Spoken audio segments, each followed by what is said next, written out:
Good evening, everybody. This is Darius Assemi, your host at GVWire Unfiltered. Welcome to another episode of our great podcast, along with Bill McEwen, my co-host. Mike Krabasi is not going to be joining us tonight. And we have a quick show for everybody tonight, and probably a very brief one next week as well. So let's get right to it. Weather. We got some nice, juicy rain coming. 2 to 2.5 inches, Bill, some number like that, over the next few days. It was almost 3 inches, and I think it's maybe scaled down. But nice storms Wednesday, Thursday, and Friday. So it's going to be a wet Christmas and potentially some snow in the foothills. I'm not foothills, the China Peak, starting this Friday, Saturday. So So, go ahead, Bill. Darius, when you look at it, I mean, the latest report, rain will probably start about 2 a.m. Tonight. What's been interesting about this storm is early in the week, all the California media talking about this gigantic storm, but we really don't know how it's going to play out. You know, we're very exact. We think we're very exact with weather predictions, all the science that has advanced, all the technology that has advanced. But I'll point out, Darius, the National Weather Service in Hanford put out a chart that said this could be a dud. Only a half inch of rain. If you look at their daily forecast going forward through Friday, it adds up to between 2 and 3 inches. But they also put out a chart that said there's a 10% chance this could drop 8 inches of rain on us. Wow. So a lot of variables there. And, I guess being a meteorologist is like kind of being like the guy that sets the odds in Vegas or a gambler. You always want the latest information. And, there's a wide variable about what's going on. So for this weather event, I would say it'd be like there's a 10% chance the 49ers win by 1 point, or 90% chance the 49ers win by 1 point, but there's also a 10% chance they win by 50 points. Okay. That's what we got going with this weather. Very That's cool. interesting. All right, Bill. And snow level, Darius, is going to be around 6,000 feet before we're done with this.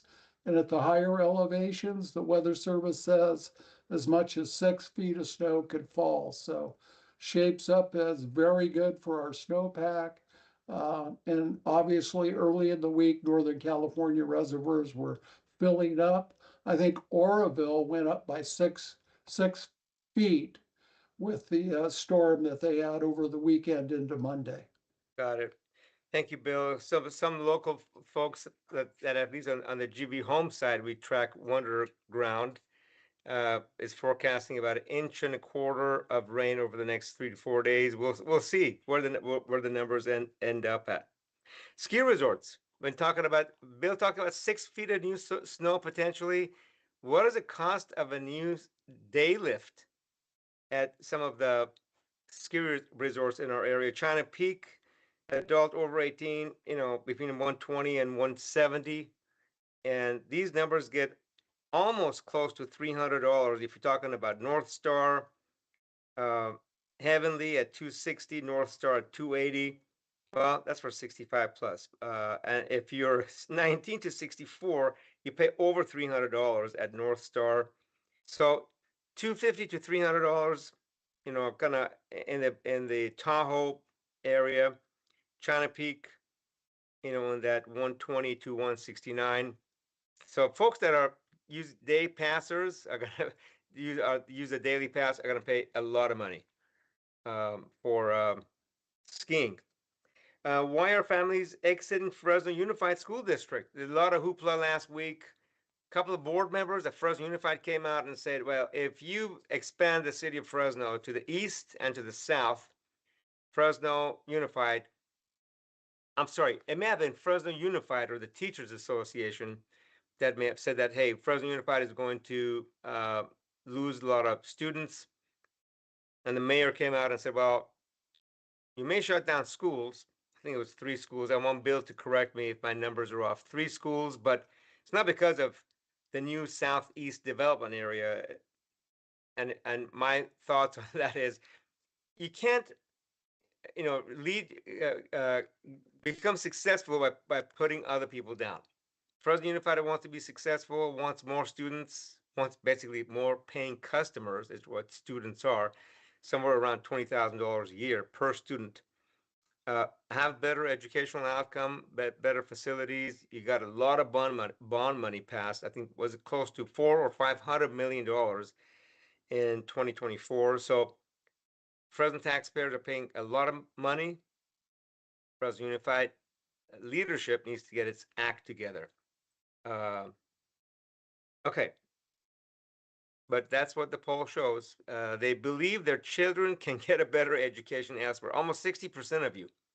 So nobody's blaming City of Fresno and the direction from the mayor and the city council. I think it was a 5-2 vote. Again, Bill can correct me if I'm wrong, to actually study SADA, Southeast Development Area. So Fresno Unified, get your act together if you don't want to lose students to other school districts. By the way, we have a great, no, that's our actually, yeah, we know what, let's play that video next. This is a new air terminal or terminal expansion of the current terminal at Fresno Air Terminal that is just opened up last week, $150 million airport expansion. Great video by our team. Let's play that brief video right now. The new terminal at Fresno Yosemite International Airport is now open. The new terminal will have both international and domestic flights and some pretty nifty looking artwork. The new terminal will feature a restaurant, Los Amigos. We spoke with its owner, Ricardo Flores. That's a new venture for us. We have 36 years in business, and Los Amigos we opened in 1989. And we chose 15 different items, the most popular items that we have in the restaurant, to put it here in the airport. I really like the enchiladas mexicanas. They're real good.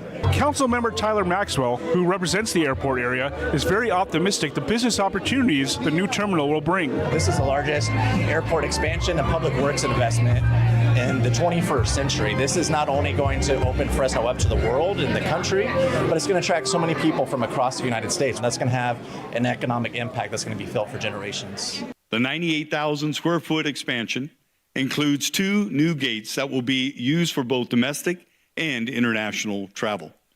A larger boarding area right here will reduce congestion and allow for increased convenience when boarding.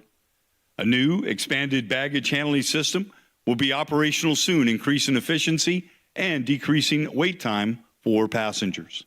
And what's even more exciting is the opening of several new restaurants and stores. Yes, this includes Mad Duck and Los Amigos Mexican restaurant. Both of these restaurants are scheduled to open in mid-January. The first flights are scheduled to leave for Guadalajara, Mexico, and Denver, Colorado. The airport also plans to honor Henry Thompson, the late airport director who died this past year. He used his vision to help build the new international terminal. There we go. For those of you that are traveling over the holidays or next year and beyond, great new terminal just opened, $150 million worth in the city of Fresno expansion. So it's a footprint expansion. I haven't seen it, but as you enter past security, it's just to your right with a gorgeous new concourse. Bill, comments on that? Yes, Darius, also planned our new air traffic control tower. That will help our city as the airport is quite busy. And as you know, we have weather challenges in the winter with fog. So good to see that coming about. And then I just want to make a note. Mayor Dyer said, well, with the opening of this new terminal and all the other remodeling we've done at the airport, we've gone from a small valley airport to a national airport. Well, if that's the case, why did they call it Yosemite International starting like 30 years ago? Because it was international like 30 years ago. I remember several of my friends that traveled to Mexico frequently. I remember midnight flights. I had to take one of my buddies over I can't remember how many years ago. The flight departed Fresno Yosemite International, at midnight to Mexico. Yeah. My point is Fresno's always been big on naming things, making Yeah. things sound bigger than they really are. And now it looks like we're finally fulfilling that. Cool. Okay, let's move on to Measure C. What is Measure C? Not a new, extension of a current half-a-cent sales tax in Fresno County to pay for road expansion, road repair, mainly freeway expansions, 41, 168, 180, on and off ramps. Now there's a fight on who should get the money. How much of that new money should go to congestion relief, adding lanes in 41, 180, 168 within Fresno County versus paying for more bus stops, putting more money into public transit versus fixing our potholes.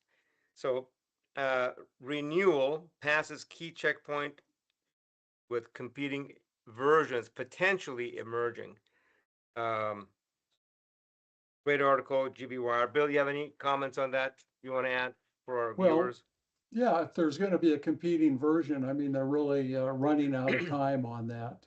The county clerks laid out what, an ideal timeline would be to get a second version on the ballot. And, that's already been blown past. So things would have to be very hurried. They would have to pay petition gatherers, those that go out and get the signatures to qualify this. They'd have to pay them quite a bit of money. So we'll see if the pockets are there. The appetite is there for a competing version. I will note, even if there's one version, and it's the official version, that 2/3 approval rating in this era of politics is very difficult to achieve. A friend told me the other day, things are so polarized. If you put ice cream on the ballot, it might not get 2/3. So we'll see what develops there. Both, even the competing version, they're talking about 70% of the money going to existing roads. So all the polling shows people want their local roads fixed. The difference between the two versions is really over the amount of money that goes to public transportation. The other thing is, when it got to this checkpoint, some of the more progressive ideas or those things pushed by Transportation for All, those were knocked out of the official version, Darius. Thank you for that great update, Bill. A couple of comments. Mirna Navarro Garcia, did this create more jobs? Probably referring to the expansion. Does it improve the quality of our travel? My guess the answer is yes. Well, for sure, it created more jobs while it was being built. Will it continue to keep more jobs, more folks employed? It should, because there's more square footage to maintain. And will it improve the quality of our travel? I would say 100% yes. If the more options, more places to go, and less wait times. And then try spending more money in West Fresno. Needs sidewalks, gutters, lights, trees, and trails. Yeah, we need all those, but I think the city of Fresno, and I'm not actually 100% sure on the city of Fresno, but we know that there's more money going into public transit, especially the new VMT tax that the new homeowners will have to pay, between $3 and $10, $11,000 a home. Fix the roads. That's from Molly Spot and Mirna Navarro Garcia again. Fix our infrastructure. Okay. Uh, Quickly, Bill, UC Merced is 20 years old. $1 billion of economic impact over a 10-year, but it's not gaining more students. Any update on that, Bill? So basically, this is an examination, this story, of whether you see Merced is meeting its goals. And when you go back to when it was approved by the state of California, they said this university will raise educational attainment in the valley and it will increase prosperity. And those are noble goals. Thus far, barely moving the needle on those two things, even with the big economic impact that it has. And its population its enrollment has stagnated the last couple of years. On the other side of the ledger, it's a great research university. It has that Carnegie rating, very difficult to get. It just got $38 million donation from Mackenzie Scott, the philanthropist. And, it has hit important foundational milestones. So I would say it's a mixed bag. People in the region are very proud of the university, but it's clear the state is taking a close look at funding for UC Merced, and it's expecting it to have improvement. And then finally, when you create a big university, Darius, you know this better than anybody. It's not like flipping a light switch. It's a long, hard haul. And, let's see where UC Merced is 10 years from now or 20 years from now, because really it's a, 250 or 300-year project. Agreed with that. Great addition to our valley. All universities, face challenges. Fresno farmers can get paid to save groundwater. Bill, it's one of your stories. Yeah, so this comes to us from San Joaquin Valley Water, and basically it's for growers in Fresno Irrigation District. If you do things to improve recharge, if you upgrade your irrigation systems, you're going to get rebates, and the amount of money is significant. There was a webinar on it today.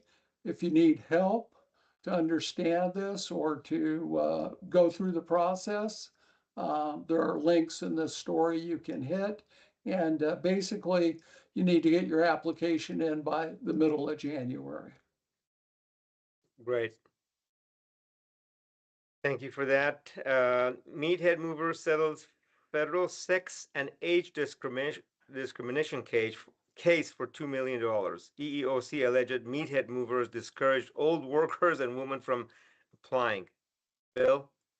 So, when this business started, it promoted the idea that young, handsome men with muscles would be coming to move your furniture and the like. And, it's okay to advertise that, but when it comes to hiring, you can't just specifically exclude women or older people, if they meet the physical qualifications to do this tough job, this demanding job. And so this has been out there against the company for quite a while, and it's headquartered in San Luis Obispo. It's well known in Fresno, and they settled this for $2 million, and they have to take corrective action going forward.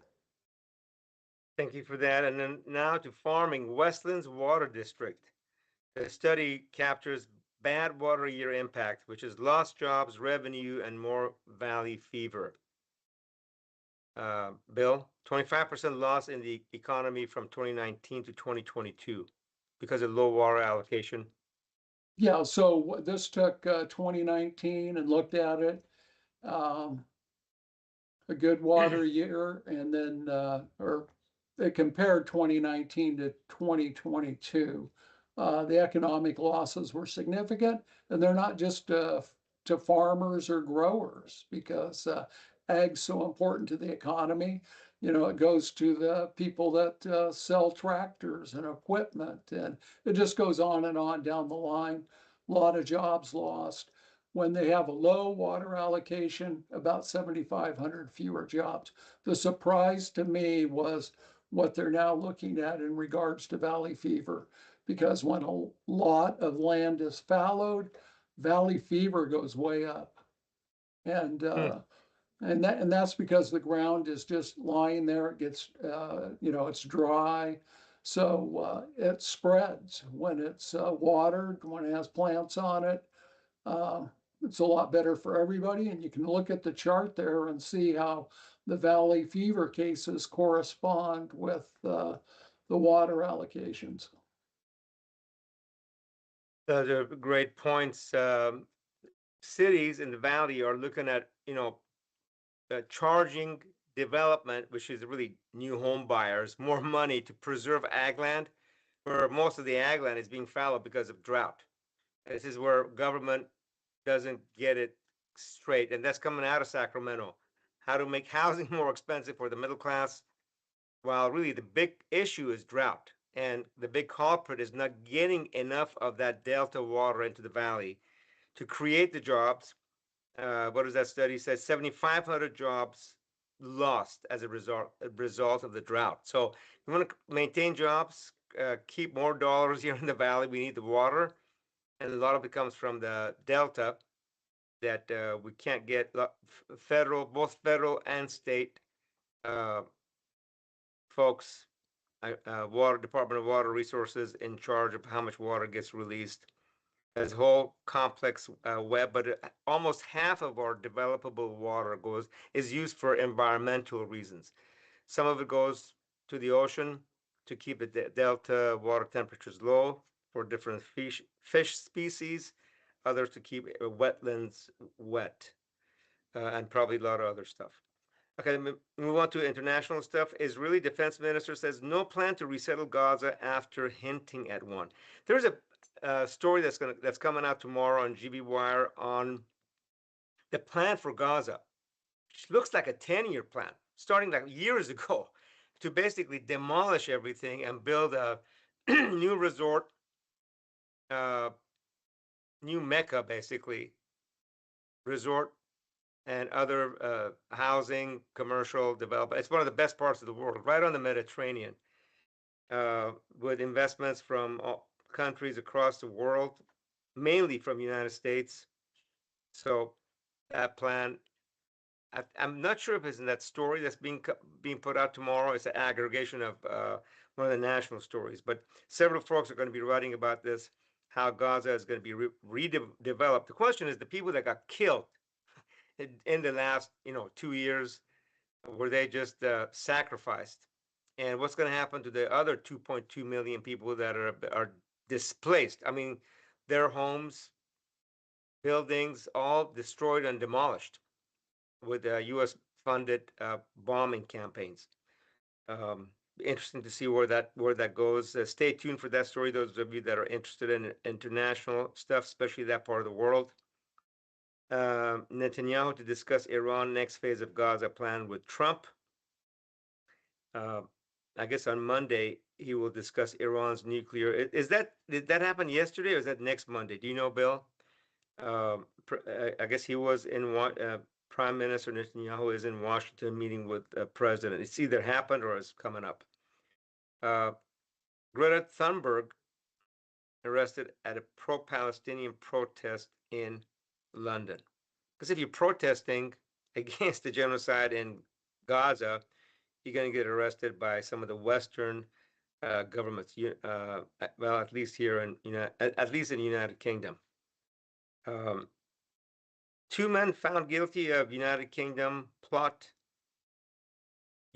plot to kill hundreds of Jews as IS fears grows.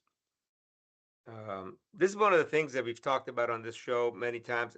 I'm really concerned about health and safety of my Jewish friends all over the world and Americans and all over the world because of what's transpired over the last not 2.5, a little over 2 years in the bombing and killing and displacing of a lot of innocent civilians in that part of the world. Hamas is a terrorist organization, but a lot of people have been displaced, killed, women, children. Imagine if you have diabetes or cancer or an infection and you're living in a tent that's torn, flooded.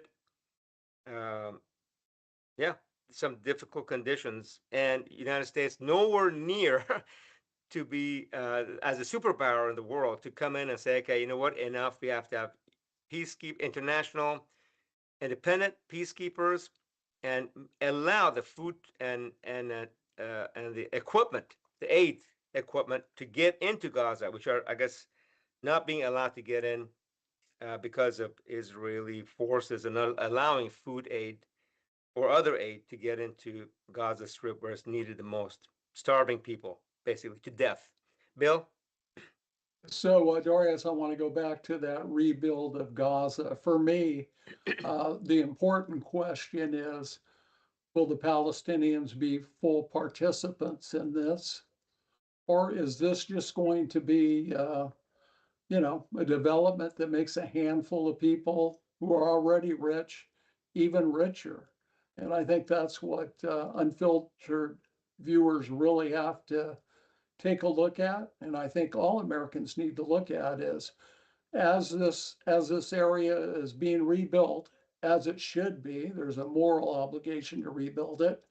America is going to be part of that. We know that. But how much participation will the residents of Gaza, how much opportunity will they have to benefit from this? So I'm not going to reject the idea of building something beautiful there, as President Trump says, but people have to be on guard and have to ensure that Palestinians are full participants in this, because if they're not, how could you guarantee the safety of people that are coming there? You're just automatically guaranteeing there's going to be more resentment, there's going to be more bloodshed.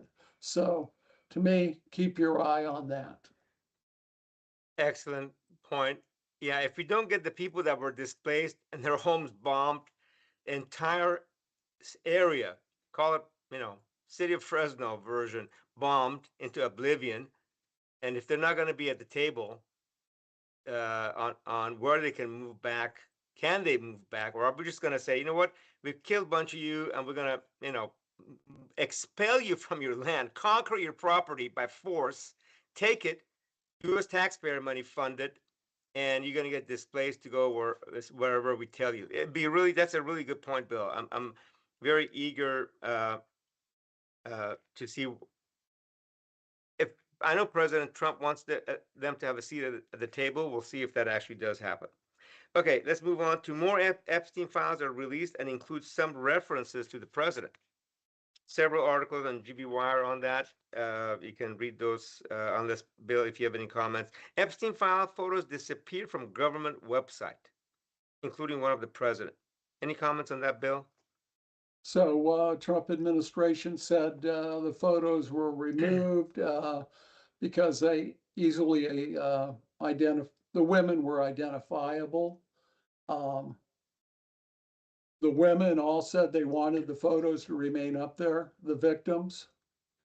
The other thing is they didn't remove photos that had Bill Clinton that were up on the website. So, I think this Trump tactic of trying to make the Epstein files about Bill Clinton, it hasn't gained a lot of traction. And the big worry for President Trump really is the Epstein files is, part of this whole splintering of MAGA. He got elected. MAGA was all on the same page. They brought a lot of new people, including young men, Hispanics under the MAGA tent. And it's just been splintering practically since President Trump came into office. Part of it is over his economic policies, which people don't agree with. Tariffs are not popular. But another big split is, in these arguments that go on the far right, like who killed Charlie Kirk and the Epstein files, which he promised to release, and everybody's going to know everything, right? So while these may seem like small things to most people, they're big things to sizable groups of the Trump coalition, and they continue to debate them, and they're not satisfied with what they're hearing. Okay. Thank you for that, Bill. And before a few more stories for you before we wrap up. A lot of new gun laws going into effect January 1st. Let's put that article up on slide 24. There you go. Thank you. Great article by David Tapp. Take a look at it. We will have one of the gun store owners on Unfiltered sometime in January, so the public is aware of all the new gun laws, so that you can be protected and you can protect. So you can protect yourself. So stay tuned. That's coming up. We will also have another Gaza special with a couple of, at least one special guest, a local person that is passionate about what's happening in that part of the world and wants to make sure at least his taxpayer money is not being used to starve people to death. We've talked about SETA briefly many times and briefly tonight. Let's go to Stephen Miller, cites children of immigrants as a problem. Article, was this a New York Times article, Bill, today? Yes, it was. And so it talks about how Stephen Miller, who's the top advisor to President Trump, and really he's the architect of the immigration crackdown. He's intent on, he wants birthright citizenship gone in the United States. And his reasoning is he says that immigrants bring all the problems from their old country and bring them to America. And he says successive generations continue these problems. But the facts don't bear them out. I mean, every economic study I've ever read, and I'm talking about real studies, show that second generation immigrants assimilate in the United States in the culture. They learn English. They have high levels of educational attainment, and they generate considerable economic power. They're a vital cog in our country. And when Stephen Miller, is making this cultural argument against birthright citizenship, it's just nonsensical. He doesn't want to hear the facts. I guess President Trump doesn't want to hear the facts. But the reality is, immigration has not had a good system for quite a while. And so the frustrations of many Americans are real and they're legitimate. And it's the failure to actually put together a great, or as President Trump would say, beautiful immigration program. It's that failure that's causing a lot of frustration in America. Stephen Miller's answer to me is not the answer at all. Now, what's going to happen? Is he going to get his wish? Well, the Supreme Court's going to decide this. Coming up soon, a Supreme Court. That's early next year, right? So, by the way, Stephen Miller is the last person on that in that picture. President Trump being in the, kind of blurry in the front. That's the gentleman in the very next sitting next to. I believe that's J.D. Vance, the vice president, that wants to remove birthright citizenship and also uh, claims that immigrants harm it persists across generations, reviving discredited rhetoric as Trump administration seeks to end birthright citizenship. So Supreme Court will make a decision on this coming up soon. But here's my challenge. Multiple times we've talked about this. I've brought this up myself because it's such an important issue to our country. Our birth rate is getting close to zero. Our population growth within. So if we don't have enough able-bodied folks to contribute to our economic diversity and economic growth, then our economy is going to suffer. Unless somebody's done a study that says, hey, 10 years from now or 5 years from now, we're not going to need humans because robots are going to mow your lawn, cook your food, clean your house, and do all the other things that humans are doing. An absence of that study, we need population growth to keep up with the demand and also contribute to our economic growth. And our population is not growing. Folks are not having kids or close to zero. But I don't know what the number is nationwide. It's 0.5, 0.8% population growth, and we need more than that. And the other part of that issue is there won't be enough taxpayers putting back into the system so those folks that are retiring can actually get paid to pick up their Social Security check.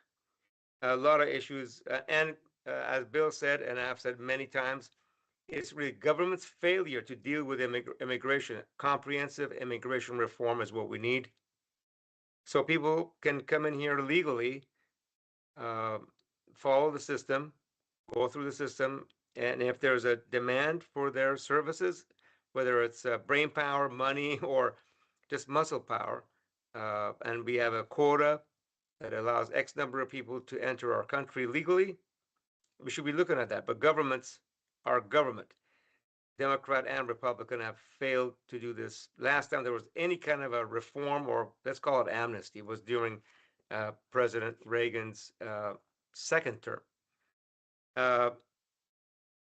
1.19 child per woman, down from 1.6 birth rate child per woman in 2007. So, roughly 40% lower birth rate in our country. Okay, we have, by the way, difference makers in the Central Valley coming up.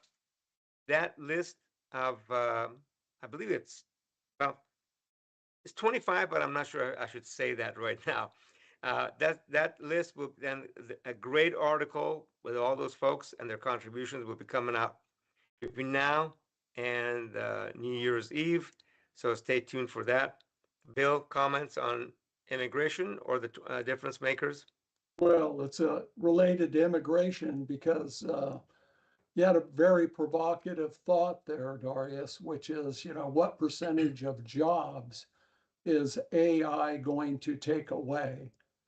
And my first comment will be the idea of robots mowing the lawn and doing the cooking and all these things have been around since the early 1960s. It hasn't yet happened.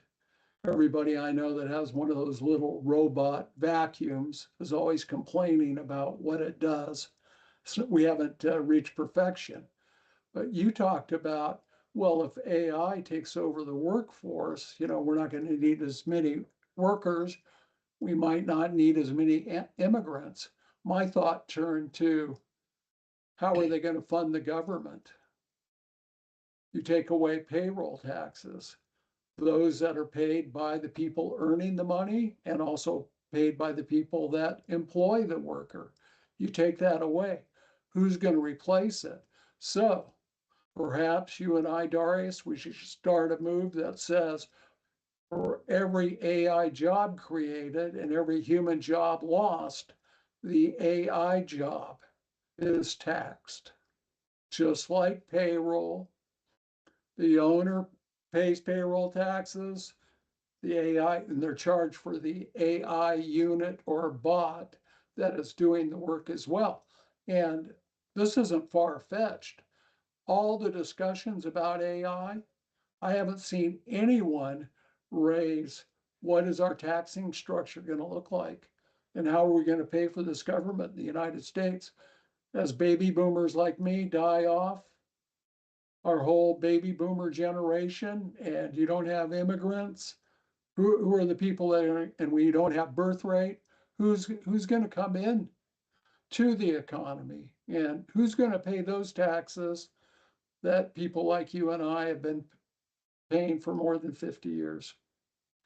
Yeah, great point. And also, the folks that are getting unemployed, are they going to be on some kind of a basic universal income paid for by what you just said, Bill, the AI, the taxes on AI? Lots of things to ponder about. Uh, Last couple of slides. What would surprise Jesus about Christmas 2025? Um, by the way, there's a video I just shared on my page about Muslims and Christians singing together. I believe it's either in parts of Israel or Lebanon, celebrating in preparation of Christmas. And last slide of the day. And again, we talked about this. What would Jesus say if he was here today about what's the atrocities happening across the world? And what would Jesus do in Israel and Gaza?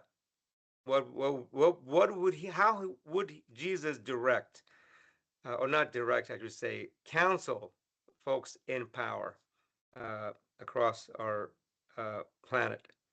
And lastly, Merry Christmas and Happy New Year from all of us at GB Wire. To all of you, thank you for listening and watching our program. Our viewership continues to, I don't want to say explode, but it's going up substantially. Thank you for sharing the word um, and passing the word about this podcast. And if you have any ideas on what you want to see next year, you know who to reach. Paul Marshall, who's off tonight.